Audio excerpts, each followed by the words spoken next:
네, 오늘의 정치권 핫 이슈는 바로 박근혜 대통령이 거부권을 행사할지 여부입니다. 오전 9시부터 청와대에서는 박 대통령이 주재하는 국무회의가 열렸는데 국회법 개정안에 제의를 요구하는 안건은 이미 상정이 됐습니다. 자, 김주환 기자, 결국 대통령이 거부권을 행사하기 위한 수순을 밟고 있다 이렇게 봐야겠네요. 원래 당초 오늘 회의가 10시였는데 좀 여러 가지 사정이 있었는지 모르겠습니다. 1시간 당겨졌어요. 네. 당겨져가지고 행사를 하는데 일단은 공은 이제 중요한 거는 이제 기정사실화해서 봐야 될까라는 전망이 거의 99.9% 아닙니까? 그래서 이제 공은 결국은 이제 국회로 넘어가게 되는 상황이 된 거죠. 국회로 넘어가게 되면 이제 세 가지 가능성을 우리가 점쳐볼 수 있을 것 같은데요. 그 한번 가능성을 한번 정리를 해드리고 다시 김주환 기자께 여쭤보도록 하겠습니다. 거부권의 행사가 확실해지면서 어떤 식으로 결론이 나든 전국은 혼란해질 것으로 보이는데요. 저희가 정리를 한번 해봤습니다.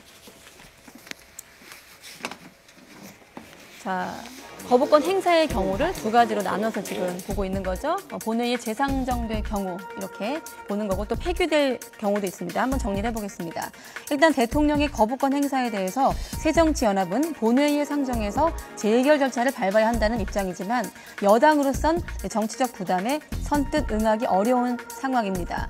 또 본회의에 올라가서 재상정돼서 가결이 되면 대통령의 정치적 타격에 의해서 계파 갈등, 당처 갈등은 극으로 치달을 것으로 예상되고 있습니다. 하지만 현실적으로 재상정된다 하더라도 부결되거나 아니면 미달로, 정족수 미달로 법안이 폐기될 두 가지 가능성을 볼 수 있겠죠. 그러니까 아예 본회의에 상정하지 않아서 법안이 폐기되는 시나리오도 거론되고 있습니다. 이들 모두 야당의 국회 보이콧 등 그러니까 법안이 폐기되는 경우는 부결이건 아예 폐기가 되건 간에 그런 상황에선 전국 파행이 불가피하다 이렇게 볼 수 있는데 어떻습니까? 일단 거부권 행사가 어떻게 이루어지는지도 궁금해요. 공포 안 하고 같이 재의결합 같이 올라가는 그렇거든요. 국회로 다시 되돌려 보내는데 이의서를 달게 돼 있습니다. 이의서를 달리게 되는데 이제 정회 국회의장 입장에서는 이의서를 보고 판단을 하겠다 이렇게 하고 있거든요. 그럼 만약에 오늘 대통령이 지금 국무회에서 선언적 의미로 한다라고 하면은 거기에 대한 이의서를 실무적으로 만들겠죠. 근데 정의회 의장의 어떤 입장도 좀 바뀐 거 아닌가요? 처음에 비해서?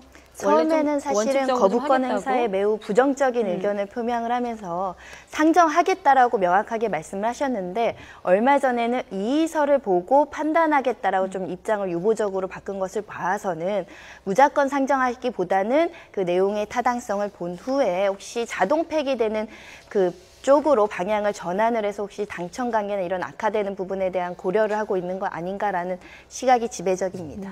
자, 이제 가장 궁금한 거는 거부권 행사를 기정사실한다면 국회로 다시 그 법안이 돌아왔을 때 새누리당은 어떻게 하겠습니까? 표결에 붙일 것 같습니까? 아니면 자동 폐기 수순을 밟을 새누리당 입장에서는 원내대표인 이제 유승민 의원이 어떻게 할 거냐인데 세 가지 가능성을 유추해 볼 수 있죠. 첫 번째는 이제 청와대의 뜻을 수용을 해서 이렇게 좀 충돌을 막는 방법, 그러니까 대통령의 의견을 존중한다. 왜냐하면 지금 주변에서 친박 기원을 중심으로 이런 표현이 나오고 있어요.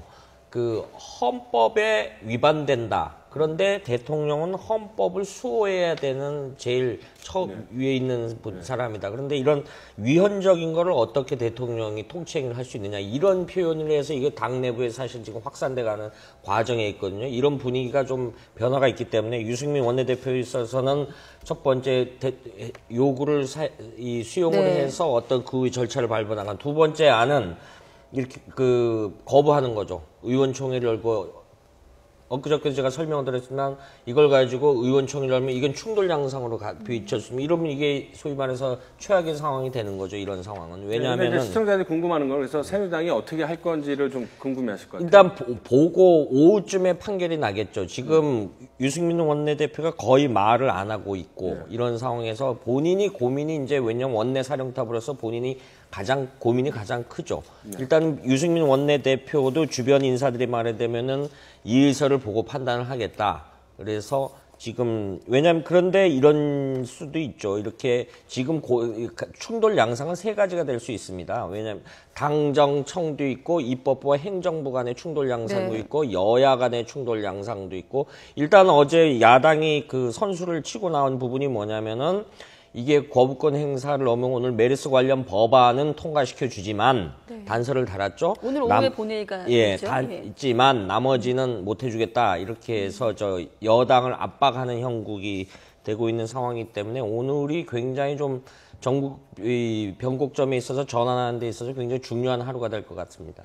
자, 손정혜 변호사님, 이거 국회법 개정안 통과될 때 본회의 상황 보면은 여야 모두 압도적인 찬성표 던지지 않았습니까? 찬성률이 86.5%인데 그렇다면 대통령의 거부권 행사로 이 찬성표를 던진 86%의 의원들은 생각을 바꿔야 되는 건지 아니면 그 당시에 무슨 법인지 제대로 모르고 투표를 한 건지 어떻게 봐야 됩니까, 이게? 두 가지 경우 다 사실은 굉장히 무책임하고 이율배반적인 그렇죠. 행위라고 평가될 수밖에 없기 때문에 야당에서 말씀하시는 것처럼 그렇게 되면 굉장히 그 문제가 있다. 우리 앞으로 그 투쟁을 강화하겠다고 하는 비판에 대해서 할 말이 없어지는 겁니다. 특히 문제는 그 86명이 통과하기 전에 박근혜 대통령도 한나라당 시절에 이런 국회법에 관련된 취지의 개정안의 발의를 2번씩이나 했었기 때문에 이것이 명백하게 위헌인지 여부에 대해서도 사실은 논란이 있는 부분이고 그럼에도 불구하고 그 합의를 해서 의결까지 갔는데 나중에 또 의견을 번복한다는 것은 국회의원 헌법기관으로서는 사실은 굉장히 부적당한 취지로 보일 수 있어서 저는 이것이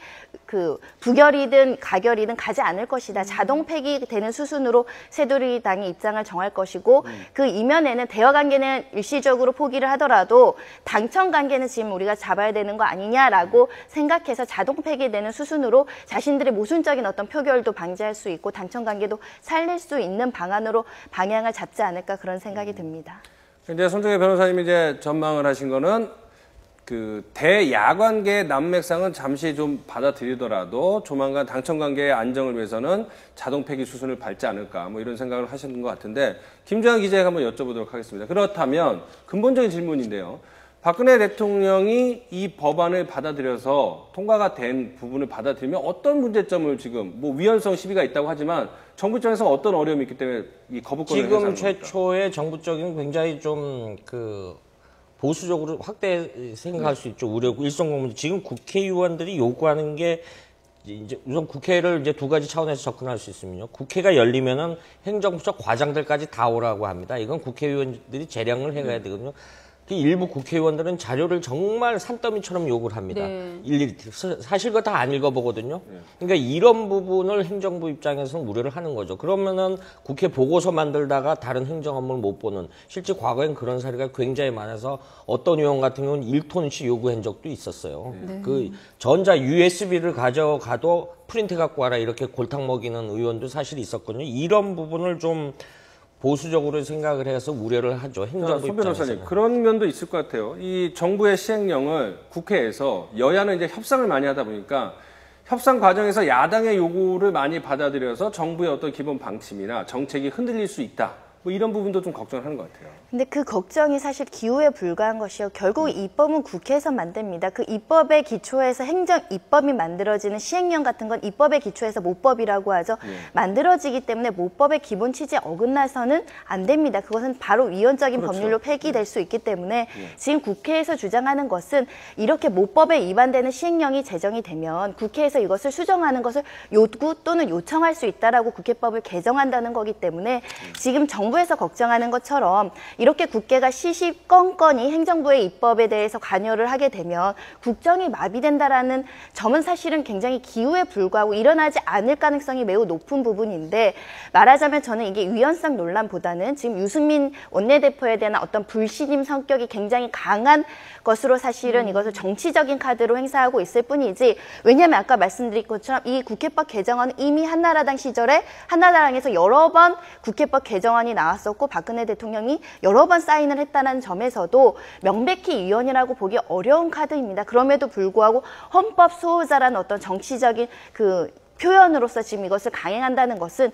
유승민 원내대표 말하자면 비주류, 비박과의 친박과의 어떤 지금 알력이나 세력 다툼에서 이것을 어떤 카드로 쓰고 있는 거 아닌가 그런 생각이 듭니다. 어쨌든 법안이 폐기돼서 돌아온다면 뭐 야당도 지금 손정혜 변호사님 말씀하신 그런 논리로 나서고 있는데 대여 투쟁이 나설 거다는 얘기를 두 분 다 하셨거든요. 근데 대여 투쟁도 그렇게 쉬워 보이지만은 않아요. 지금 이종걸 원내대표가 당무를 보이콧하고 있는 상황이지 않습니까? 김주환 기자께 여쭤보겠는데 가능할까요?